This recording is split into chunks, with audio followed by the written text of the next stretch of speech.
बोलिए सदगुरु कबीर साहेब की जय। मोक्ष शास्त्र, विशाल जीवन और दर्शन। आज 11वां अध्याय मोक्ष तत्व। मोक्ष किसे कहते हैं ममता?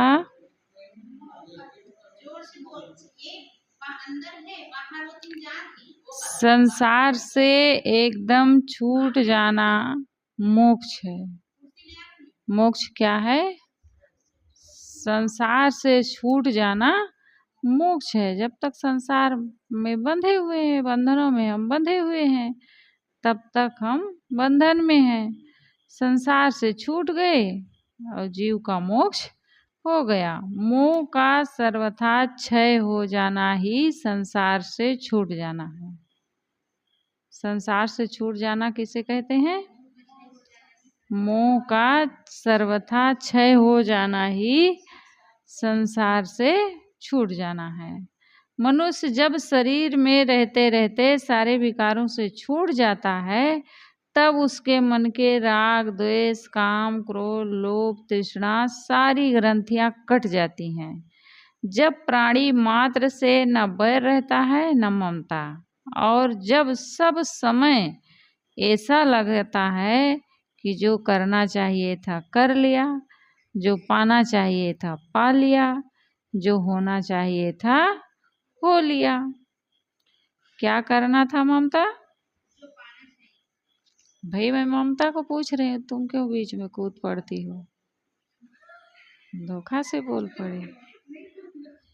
हमें क्या करना चाहिए था जो कर लिए? क्या करना चाहिए था नीलम? क्या करना चाहिए था?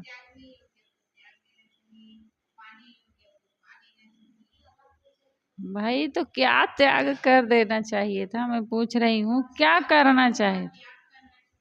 हाँ, और क्या होना था? अब गुरुदेव जी तो कह रहे हैं जो होना चाहिए था हो लिया। हम अपनी ओर से नहीं कह रहे हैं। क्या होना चाहिए था स्वरूपा? और क्या पाना चाहिए था? दोनों को तरे सेम टू यू। पाना चाहिए था स्वरूप स्थिति, और होना चाहिए था कल्याण, मोक्ष। जब मन निष्काम, अकाम, पूर्ण काम, तृप्त काम, प्राप्त काम एवं आप्त काम हो जाता है, तब यही जीवन मुक्ति दशा है। करना चाहिए था वासनाओं का त्याग, पाना चाहिए था स्वरूप स्थिति, और होना चाहिए था अपना कल्याण, मोक्ष हो गया। जीवन मुक्त ही शरीर छूट जाने पर विदेह मुक्त हो जाता है। जीवन मुक्त ही शरीर छूट जाने पर विदेह मुक्त हो जाता है। सदगुरु कबीर ने कहा है, जियत न तर्यो मुए का तरियो, जियत ही जो न तरे। साहब कहते हैं जीते जी अगर नहीं मुक्त हुए तो मरने पर क्या तरोगे? जो व्यक्ति जीवन काल में नहीं मुक्त हुआ, वह मरने पर क्या मुक्त होगा? सदगुरु विशाल साहब जीवन मुक्त संत पुरुष थे। उन्होंने अपनी वाणियों में जीवन मुक्ति का ही रस घोला है। उनका पूरा व्यक्तित्व ही जीवन मुक्ति रस से भरा था। इसलिए उनके व्यक्तित्व से रिस रिस कर वही रस उनकी वाणियों में भर गया है।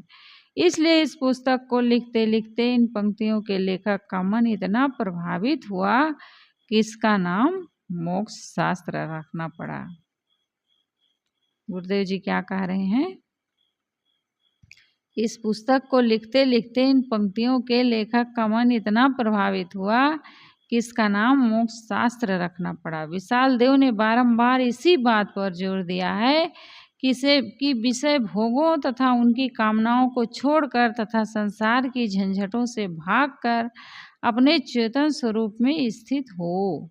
वैसे विशाल देव का पूरा वाणिज्य में मोक्ष तत्व का विवेचन है, परंतु मुक्ति द्वार के निर्वृत्ति साहस तथा शांति शतक तो केवल इसी पर बोले गए हैं।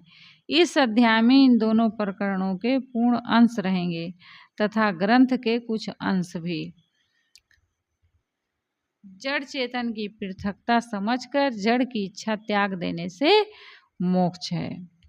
जीव ने निज स्वरूप को भूलकर जड़ को ही अपना स्वरूप मान लिया है, इसीलिए उसमें बंधा है।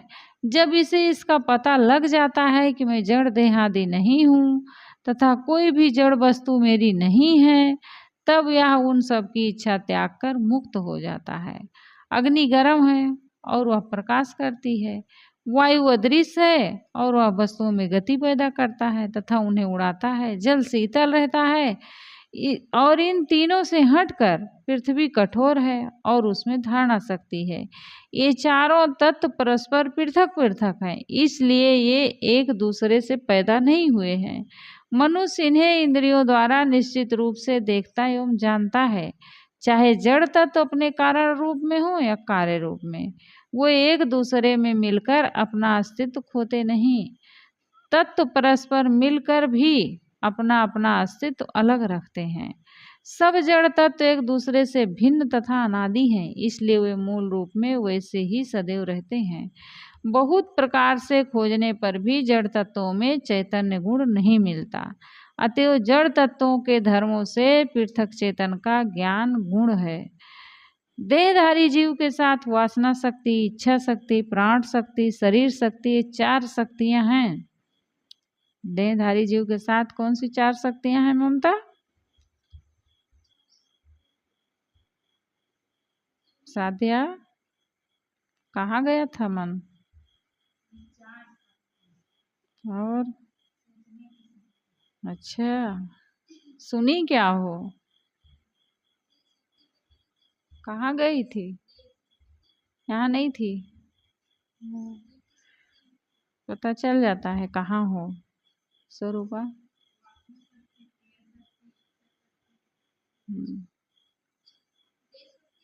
हर देहधारी जीव के साथ 4 शक्तियां हैं। कौन कौन है मोरा? कहाँ गए थे सब लोग? नीलम, अच्छा, अंदाजा गद्दा मार रही हैं। ये होगा, ये नहीं तो ये होगा। विचार शक्ति तो है ही नहीं।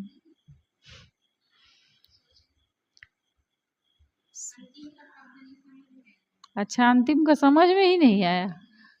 कैसे मैं पढ़ी हूँ कि तुम लोग समझ में नहीं आया? अच्छा, गलती मतलब मेरी है।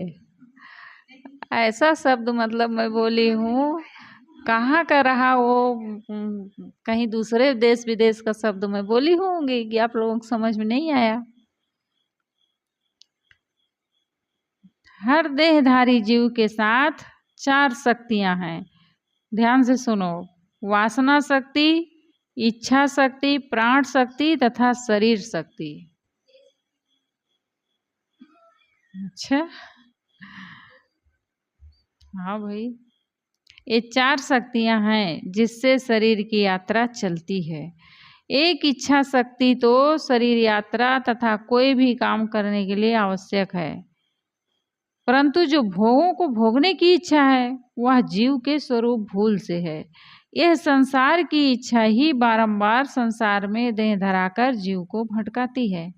यह जीव संसार के भोगों की इच्छा में बंध कर ही उन्हें पाने के लिए नाना प्रयत्न करता है और उसके फल में दुख पाता है। जीव अज्ञान से ही विषयों की इच्छा करता है और उसके परिणाम में जन्म मरण के प्रवाह में बहता है। जब मनुष्य संतों एवं सद्गुरु की संगत में निज स्वरूप का बोध पा जाता है, तब वह अपने आप को पूर्ण काम एवं तृप्त समझकर तथा इच्छाओं को दुखों का व्यापार समझकर उसे त्याग देता है और मुक्त हो जाता है। भूत में तो हमारा मोक्ष हुआ ही नहीं है। भूत में हो गया है मोक्ष? भूत में मोक्ष हुआ था कि नहीं? भूत है ही नहीं, भूत नहीं है, प्रेत है।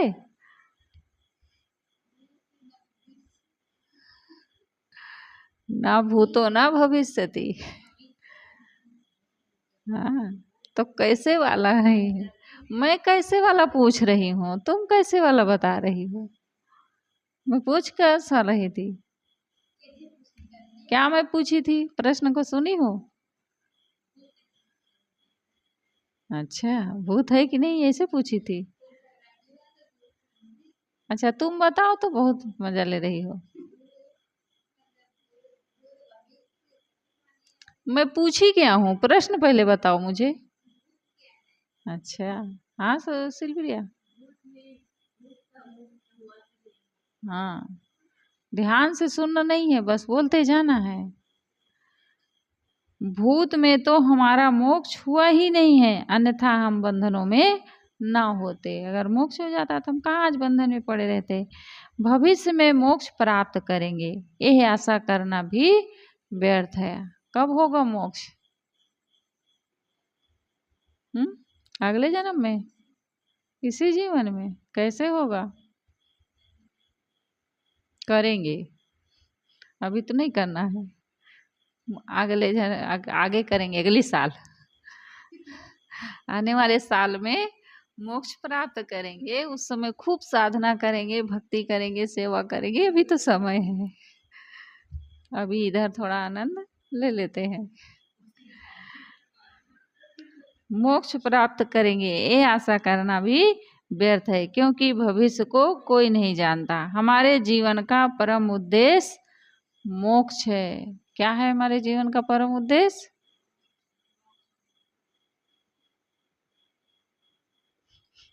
एक ठीक डंडा मेरे पास रखा करो, लंबा डंडा, वहां तक पहुंच जाए, वहां तक पहुंच जाए, ताकि तब ठीक रहे पढ़ाने में। ऐसे नहीं पढ़ोगे, क्योंकि तुम वो जो कक्षा दूसरी और शिशु वाले बच्चे हैं ना, उनसे भी गए बीते हो। हमारे जीवन का परम उद्देश्य मोक्ष है, और जो मानव जीवन का उद्देश्य है वर्तमान में ही फलता है। जिससे देश और काल की दूरी हो, वह हमारा उद्देश्य नहीं हो सकता। हमारा वास्तविक उद्देश्य वही हो सकता है जो आज ही पूर्ण हो। अतएव साधक को चाहिए वह भूत तथा भविष्य की चिंता और आशा छोड़कर वर्तमान में मोक्ष के लिए श्रम करे।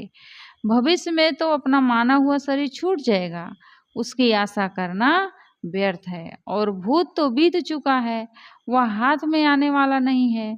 और वर्तमान जो कल्याण साधना करने का समय है, वह व्यर्थ के चिंतन एवं चिंता में नष्ट हो रहा। वर्तमान समय कहाँ नष्ट हो रहा है? व्यर्थ के चिंतन और चिंता में। और भविष्य, भविष्य में ऐसा करेंगे। सोच रहे हैं। जो साधक भूत की चिंता तथा भविष्य की आशा का चक्कर छोड़कर वर्तमान में निष्काम एवं स्वरूपस्थ होने की साधना करता है और अपने स्थिति सिंहासन पर आरूढ़ हो जाता है, वह कृतार्थ हो जाता है। हम जिसे नेत्रों से नहीं देखते, कानों से नहीं सुनते, मुख से नहीं बोलते और उसके विषय में सुख और अपनत्व का निश्चय भी नहीं रखते, उसकी वासनाएं नष्ट हो जाती हैं। वर्तमान के आधार पर ही भूत तथा भविष्य की वासनाएं बलवान या निर्बल होती हैं। कैसे हमारी वासनाएं बलवान या निर्बल होती हैं?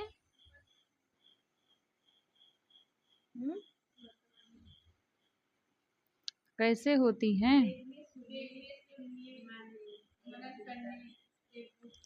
वर्तमान के आधार पर ही भूत तथा भविष्य की वासनाएं बलवान या निर्बल होती हैं। जितना वर्तमान में अंतर पड़ता है, उतना ही भूत तथा भविष्य में। इसका अभिप्राय यह है कि जैसे कोई 50 वर्षों से तंबाकू खाता आया है, परंतु वर्तमान में उससे पूर्ण घृणा होकर उसका त्याग हो गया और कुछ दिनों में उसकी वासना पूर्णतया मिट गई, तो वर्तमान में उसके प्रति पूर्ण अनासक्ति हो जाने से भूतपूर्व 50 वर्षों की आसक्ति मिट गई। और यदि मनुष्य आगे जीवन पर्यंत केवल वर्तमान में उससे विरत रहा, तो वह पूरे भविष्य में उसके बंधनों से मुक्त रहा। इस प्रकार जो वर्तमान में अपने आप को संसार की वासनाओं से मुक्त कर लेता है, वह मानव भूत के बंधनों से मुक्त हो गया और भविष्य के भी। हम वर्तमान से जितना मुक्त होते हैं, मानो उतना ही भूत तथा भविष्य से भी मुक्त होते हैं। बस हमें केवल वर्तमान में अनासक्त एवं जागृत रहना चाहिए। मनुष्य वर्तमान में जहाँ रहता है वहाँ के प्रभाव से अपने आप को तभी पूर्णतया बचाए रख पाता है जब दूर की बातों में उसे बहुत सुख निश्चय तथा प्रयत्न हो। यदि मनुष्य वर्तमान की संगत रंगत में अनुरक्त हो जाए तो दूर की वासनाएं समाप्त हो जाती हैं। जिसका सुख निश्चय छोड़ दिया जाता है, जिसकी संगत छोड़ दी जाती है, जिसके लिए प्रयत्न करना छोड़ दिया जाता है और जिसका प्रेम छोड़ दिया जाता है, इस प्रकार चतुर्विधि जिसका त्याग कर दिया जाता है, उसकी वासनाएं मन में कहाँ रह सकती हैं। यदि पूर्व के विपरीत वर्तमान में निश्चय और प्रयत्न हो जाए तो पूर्व की वासनाएं नष्ट हो जाती हैं। मनुष्य वर्तमान में जिस रंग में अपने आप को रंगता है उसी दिशा में उसे सफलता मिलती है। जिसके लिए प्रेम सुख निश्चय और प्रयत्न है वही काम सफल होता है।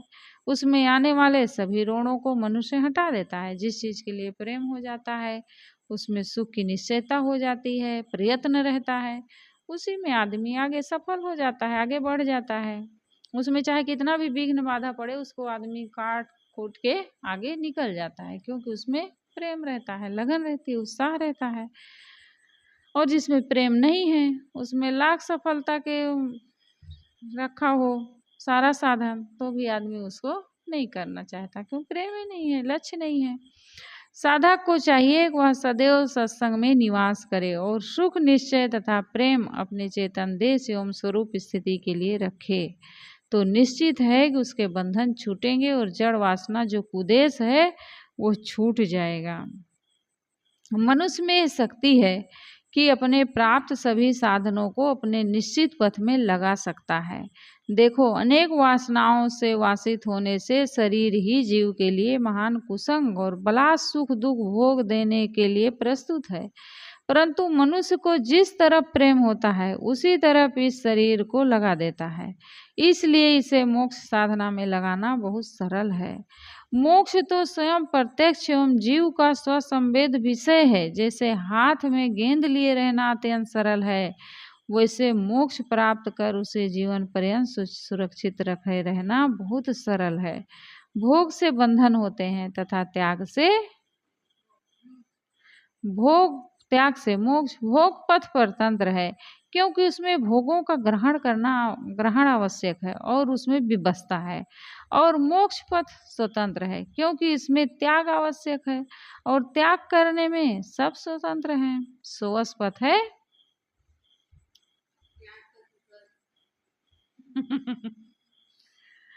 सोवस पथ है त्याग, जो सुखमय सरल है। त्याग करना सबसे सरल है, ग्रहण करना ही कठिन है। त्याग करने में सब स्वतंत्र है। हम किसी प्राणी पदार्थ को अपने पास बनाए रखने में परतंत्र हैं, परंतु उन्हें त्याग देने में एकदम स्वतंत्र है। और त्याग ही मोक्ष है, अतएव मोक्ष सरल है। बस केवल बंधन परख लेना है और अपने आप का भेद जान लेना है। मैं शुद्ध बुद्ध पूर्ण काम चेतन हूँ, विजाति वासना ही बंधन है। इतना समझकर जो वासनाओं को छोड़ अपने आप में शांत हो जाता है वह मुक्त ही है। और ये करना बहुत सरल है। जिस प्रकार आदमी विषय सुखों को रात दिन खोजता फिरता है, उसी के हाथों में बिका रहता है। संसारिक सुखों के अलावा उसका कोई लक्ष्य ही नहीं रहता। वह विषय सुखों के आगे किसी को अपना पराया नहीं समझता। उनके लिए वह सब कुछ करने के लिए तैयार रहता है। उनके लिए मेहनत करने में उसके न हाथ थकते हैं, न पैर, न मन।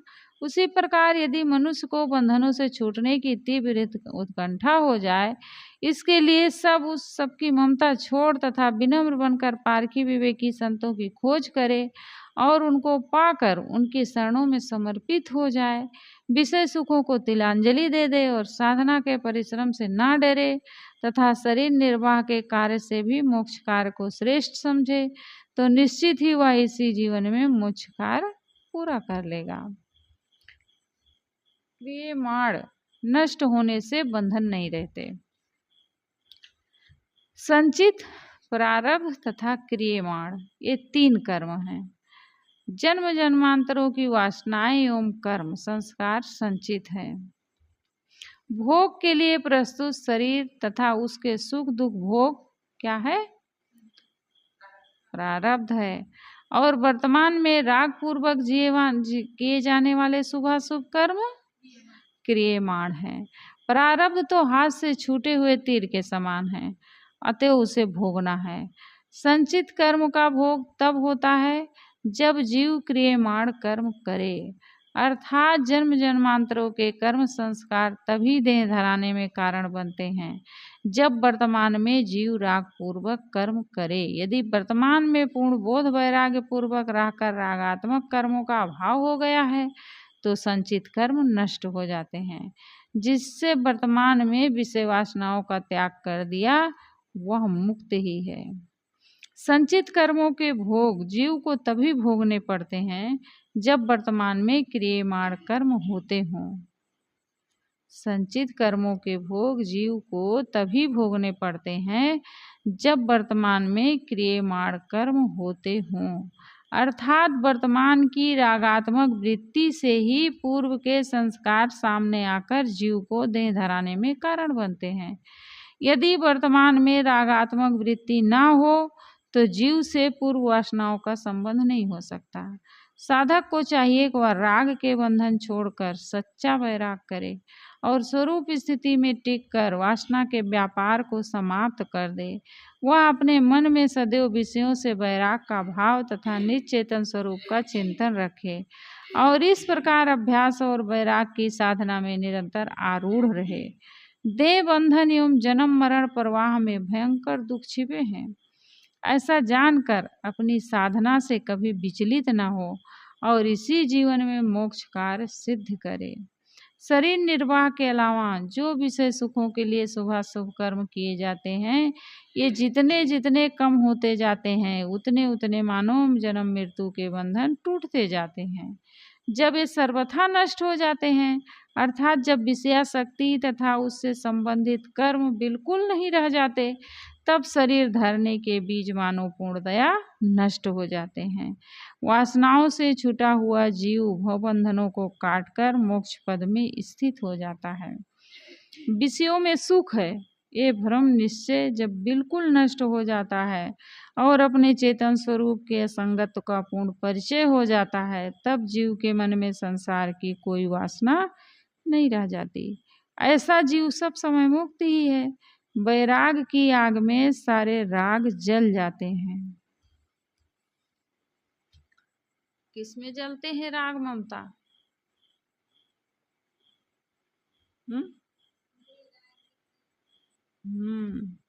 वैराग की आग में सारे राग जल जाते हैं और राग के जल जाने पर जीव संसार से निर्भीत होकर अपने चेतन देश में स्थित हो जाता है। ऐसा जीव देहपात पश्चात पुनः देह नहीं धरता। इस प्रकार उसके सारे दुख नष्ट हो जाते हैं। पूर्व मान्यताओं के जोर से विषयों में सुख का भ्रम होता है और सुख भ्रम होने पर मनुष्य उसके लिए गर्जी एवं दीन बनता है। फिर उसे पाने के लिए नाना शुभाशुभ कर्म करता है और उसके फल में उसे दैहिक दैविक तथा भौतिक ताप मिलते हैं। अतएव जब जब साधक के सामने विषयों के प्रति सुख भ्रम हो, तब तब वह उनकी परीक्षा करके उन्हें पूर्णतया नष्ट कर दे। जब जीव अपने स्वरूप में स्थित रहते हुए विषय सुखों के भ्रम को नष्ट करता रहता है, तब वह मानव भव बंधनों को काट रहा होता है। मनुष्य सांसारिक सुखों को सत्य मानकर उनको पाने के लिए परिश्रम करता है, उनमें अपनी बुद्धि लगाता है, उनमें अपना निश्चय रखता है और उन्हीं का निरंतर जप करता है। आश्चर्य है, जिन माने गए सांसारिक सुखों में क्षण मात्र भी विश्राम नहीं है, उनके लिए मनुष्य अखंड श्रम करता है। परंतु जिसने वैराग्य और बोध धारण कर रखा है और जो स्वरूप स्थिति का निरंतर अभ्यास करता है, उसे उसमें अनंत सुख मिलता है। उसका शतांश भी विषयों में सुख नहीं है। जो साधक दृढ़ निश्चय पूर्वक इन सारी बातों को समझते और सबसे मन मार कर तथा संतोष धारण कर और धीर वीर बनकर अपने साधना मार्ग में दृढ़ता पूर्वक आरूढ़ रहते हैं, इस प्रकार जो बहुत काल तक अभ्यास करके वैराग्य में प्रवीण हो जाते हैं, वे कल्याण पथ के सारे विघ्न एवं आसक्तियों को नष्ट करते हुए उत्तरोत्तर स्वाधीन एवं मुक्त होते जाते हैं। जिसका वासनाहीन स्वतंत्र पद पाने का ध्येय कभी डिगता नहीं